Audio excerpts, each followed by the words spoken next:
All right, this is for the brothers out there again. You know, we still on semen retention 1 year and a week today. 1 year and 1 week. That's how long I've been on this semen retention journey, and we're gonna go as long as we can go. And if there's any brothers out there that's watching this video and you're either on semen retention or you want to pick up the practice and you're just looking for motivation and inspiration and just a fellow comrade. Here I am, right? Peace to you. So check this out. In we want to talk about semen retention, but we're going to use some scriptures. We're going to use some scriptures to show you something. There's a passage in the Bible where a woman touched Jesus, and Jesus immediately says, he said that he said, "Who touched me?" Because he felt virtue leave his body. I'm gonna say it again. There's a woman. She had an issue, and she said to herself, "If I could just touch Jesus, touch his hem, the hem of his garment, I'll be made whole." And when she touched him, immediately he felt virtue leave his body. Now, the word virtue means an excellent quality. Virtue can also be defined as power, your power. His virtue is an excellent quality, which is his power. So when she touched him, power left his body, and that's how he knew that somebody touched him. And she didn't touch his body physically. She just touched the hem of his garment. This is what the scripture tells you. So now peep this. That's an allegory. I don't take it literal. It's not a literal thing. Some people take it literal. You can, I guess, but there's a deeper meaning to it, and you'll miss the allegorical. You'll miss the deeper insights and profound interpretation and meaning if you don't interpret it allegorically. If you take it literally, you missed it. So we're going to look at what it means allegorically and how and what it means for you and me today, not 2,000, 3,000 years ago, today. How to use it in your life right now. When you hear that scripture preached in churches or wherever, a lot of people talk about how, it's a beautiful thing that just touching Jesus made that woman whole. She had an issue of blood and she became whole. She touched him and she was healthy after that. And that's a beautiful thing. It's a beautiful thing. It shows you the power of being close to Christ. That's the literal interpretation. But here's an allegorical interpretation. What a lot of people don't tell you is she took his power. She took his power. Now let's apply it to you and me. When the woman touch you, she takes your power. That's the allegorical hidden meaning in that allegory. The deeper meaning in that allegory is that when a woman touches you, she steals your power. She is literally stealing your power. Now, it says that she touched him. She touched. Now, the word touch there, the ancients use that word touch as to intercourse. To intercourse.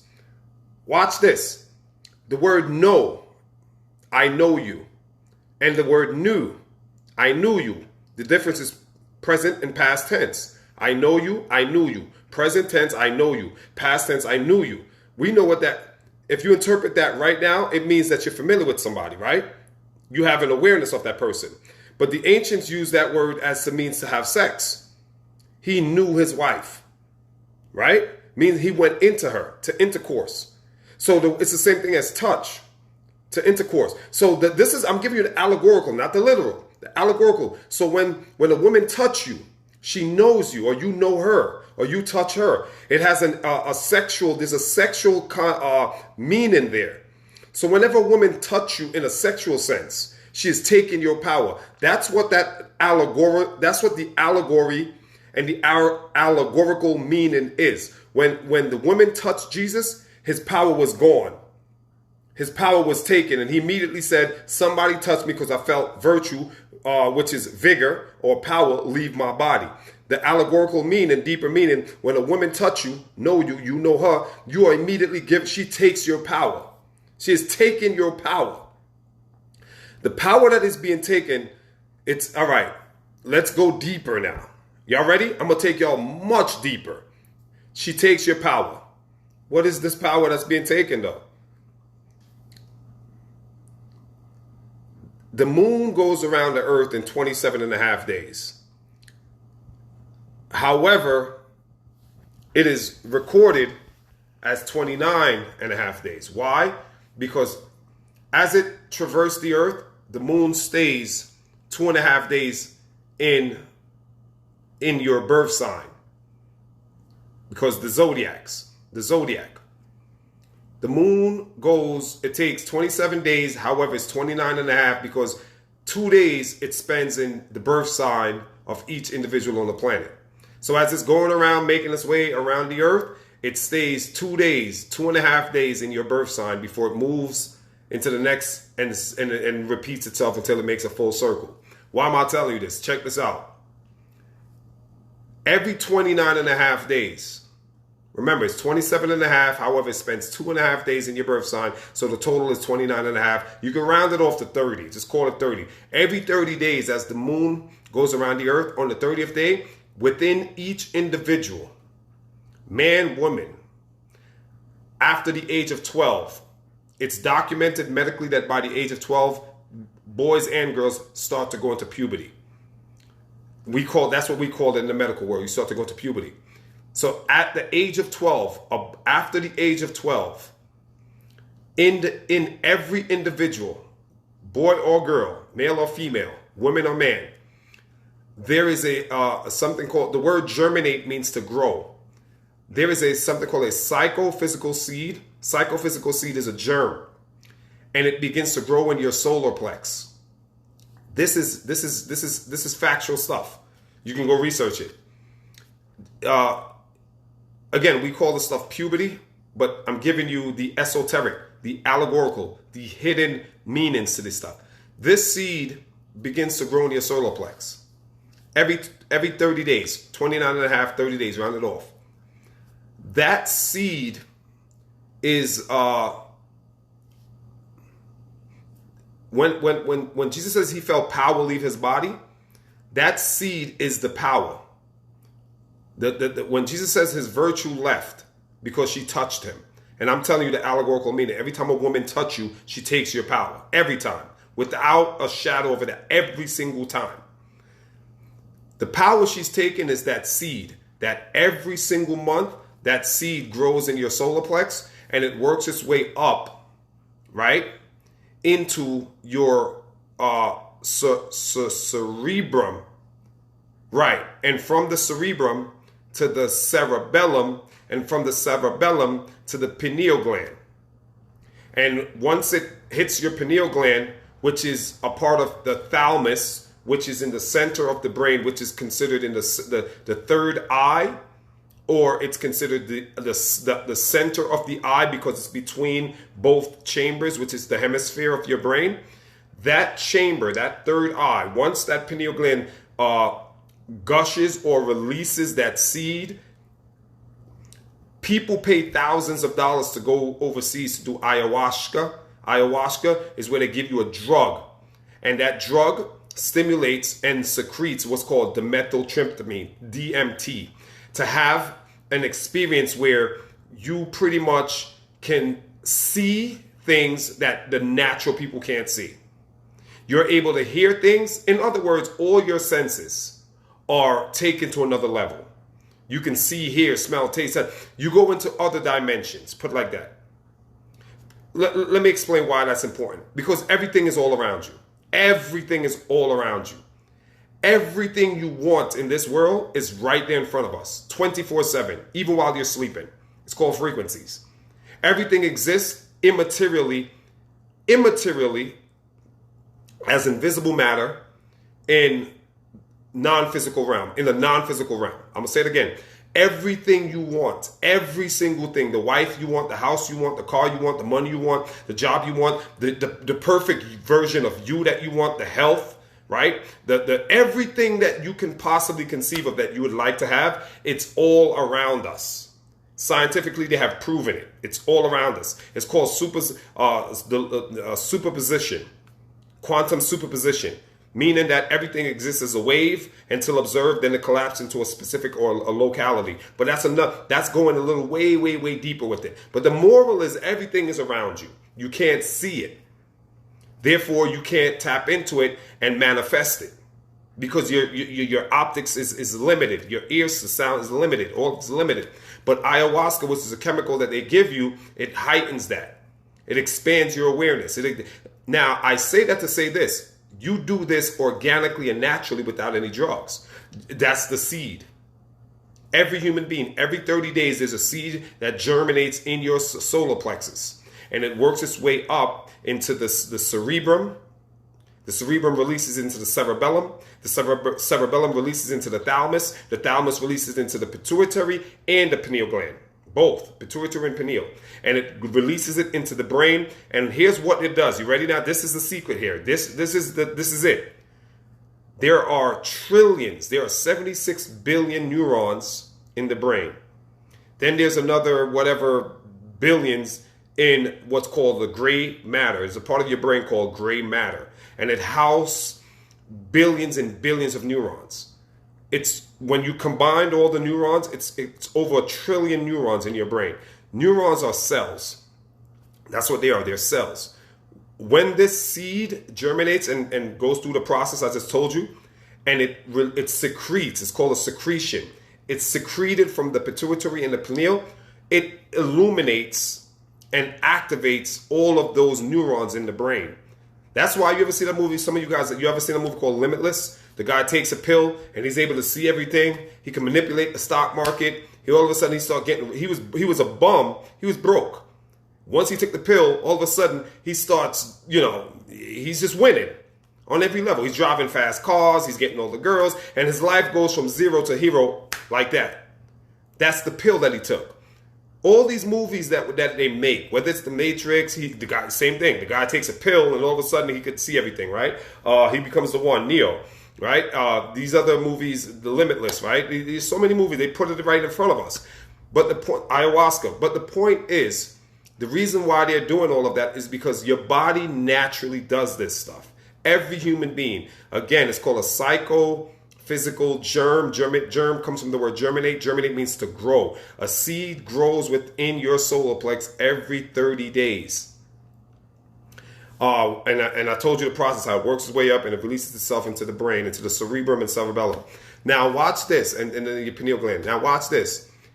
I can hear people asking me, then why aren't more people, active and conquering the world and living their best lives? Easy. The prodigal son comes to my aid. Everybody, if you haven't read the prodigal son, go study your Bible and read the prodigal son. The prodigal son is another allegory. The allegorical meaning of the prodigal son, I'm going to give you the backdrop in case you've never read it. A son goes to his father and says, Father, this is the short version. Give me all of my wealth, all of my inheritance, because I'm going to just go and spend it. I'm going to blow it all. I'm going to go and involve and indulge in riotous living. Drink, smoke, have sex, whatever. Give me my inheritance. Give me what you have in the will for me. Give it to me now. So he takes all of his substance from his father and he goes and he spends it. He spends it, wildly. He wastes it. He wastes all of his substance, his inheritance. Then eventually one day he has to come back broke, begging his dad again. That's the short version of it. Here's the allegory. Here's the hidden meaning. Here's the secret to that.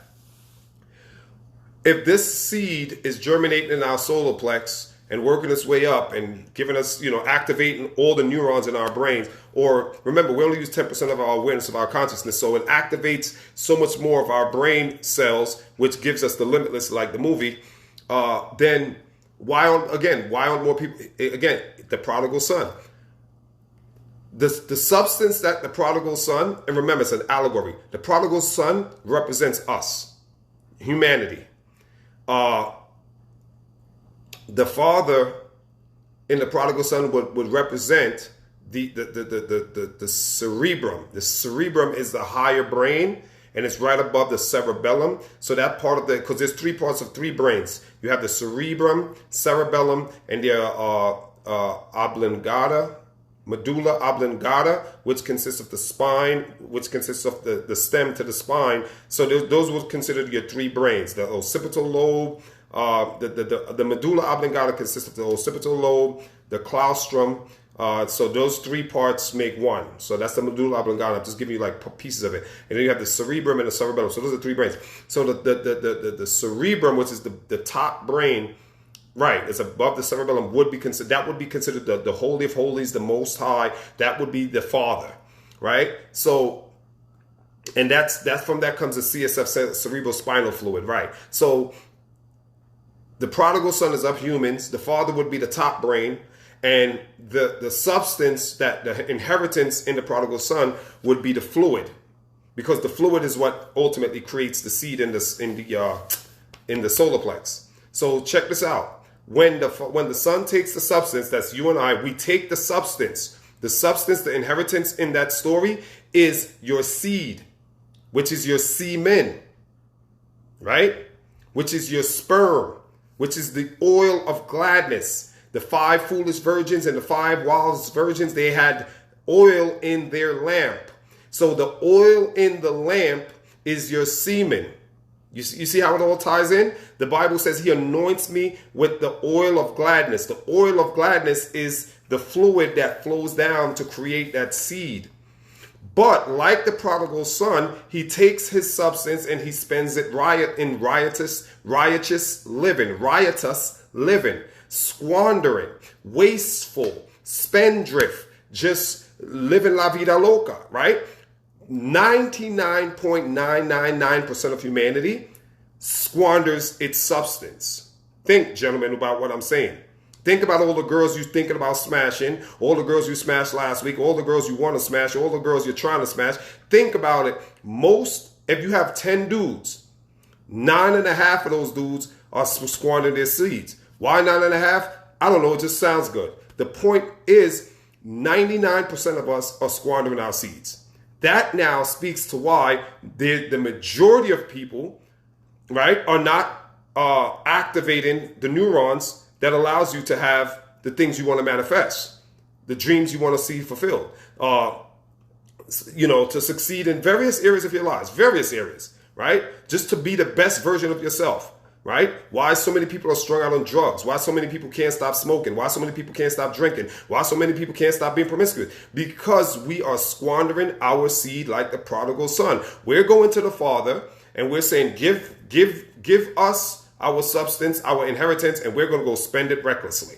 And by spending it recklessly, what we're saying is, we're saying to ourselves, I'm just going to go sleep with this girl because I got to get this nut off. I'm taking my inheritance, right, which is the fluid in my body that creates the seed, and I'm spending it on every woman I meet, both literally and metaphorically. I'm spending it on every woman I meet. So every time a woman touches me, she takes my power. She takes my power because she takes the seed, because I'm spending the seeds. I'm sowing the seed riotously. I'm squandering it. And this is why the majority of us men are failing to meet the standards of our true masculinity, the standards of our true testosterone. We are depleting ourselves.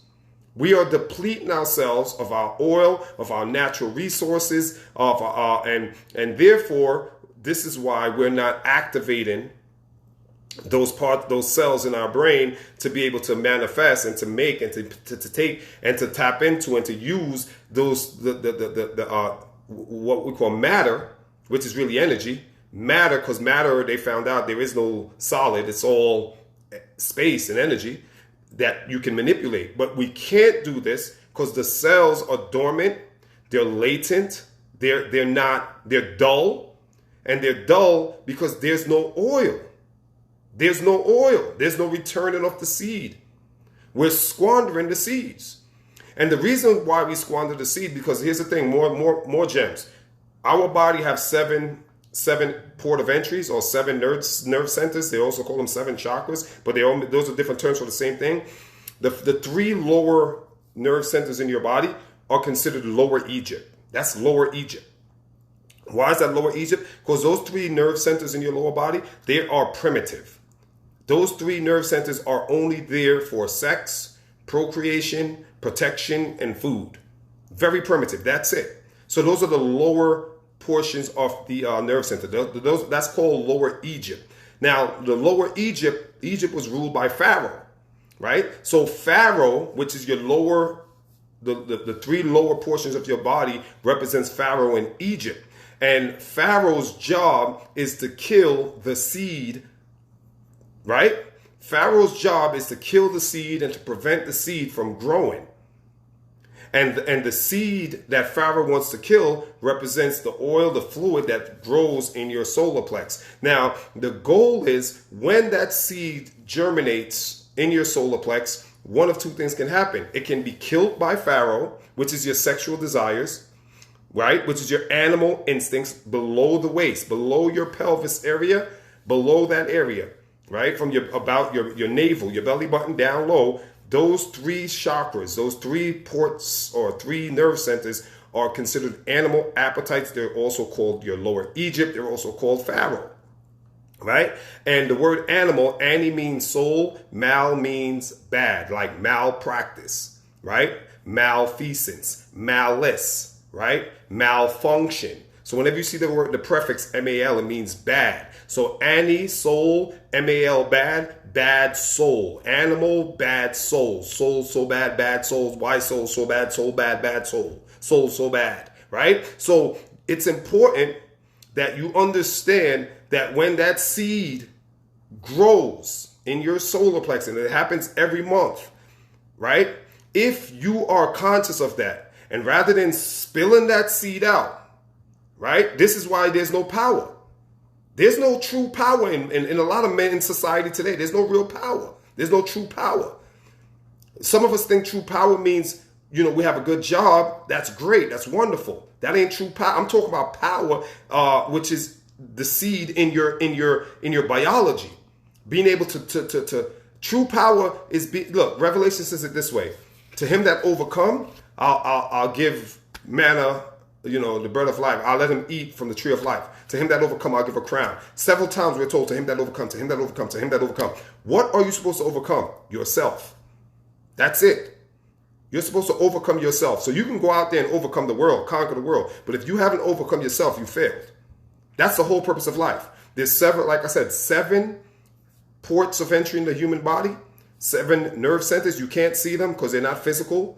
This is relating to your astral body or your etheric body, right? Those 7 centers must be overcome. That's what it means. To him that overcome, you overcome each 7 center. You start from the bottom and you work your way up till you hit what's called the crown chakra, or the crown port of entry, or the crown nerve center. And you have to overcome each of those, and you raise. This is you now raising up the oil. You're raising up the oil, and the name for oil, the word for oil is Christ. This is why when people talk about Jesus Christ, they have no understanding. Christ is not. It's not referring to the physical historical Christ. Although there is a physical historical Christ, I believe that. However, the allegorical meaning is that Christ in you is the oil. Christ in Latin is chrism. And chrism means oil. So when you raise up the oil, that's why Jesus even told us this. He said, if I be lifted up, I will draw all men unto me. As Moses lifted up in the serpent in the wilderness, so must the Son of Man be lifted up. The Son of Man is the seed of man. See it? Seed, Son of Man, seed, Son of Man, Son of Man, seed, Son of Man. So must the Son of Man be lifted up. That's why you must lift. So again, you can lower that seed by secreting it through sex or alcohol, right? Or a plethora of riotous living, reckless living. The food that you eat, consumption, it can kill the seed. Pharaoh kills the seed. Pharaoh wants to kill the seed. Don't let it grow. We're all familiar with that in the Bible. Kill the seed. Don't let the seed grow. You can take it literal, or you can look at the allegorical meaning. And why it's important to look at it allegorically, because then you can put yourself in that place. It is for you to apply to yourself literally. Even though it's allegorical, you apply it literally. So if there's a seed to be killed by Pharaoh in me, and Pharaoh represents my lower portion, my animal instincts, my sexual, which is your sexual desires. Your sexual desires rest in the lower Egypt of your body, then you have to be conscious of that. When you're conscious of that, then you know every month, just like a woman have her period, every month you know, okay, there's that seed growing in me. What am I going to do with that seed? What you do is, here's what you do. Because you have this knowledge, you focus on that seed. Spend time in meditation, folks. Matthew chapter 4, I believe verse 16, the people sat in darkness, they prepared a certain light. The word light, in John chapter 2 says, God is light. It said the people sat in darkness. They prepared a sudden light.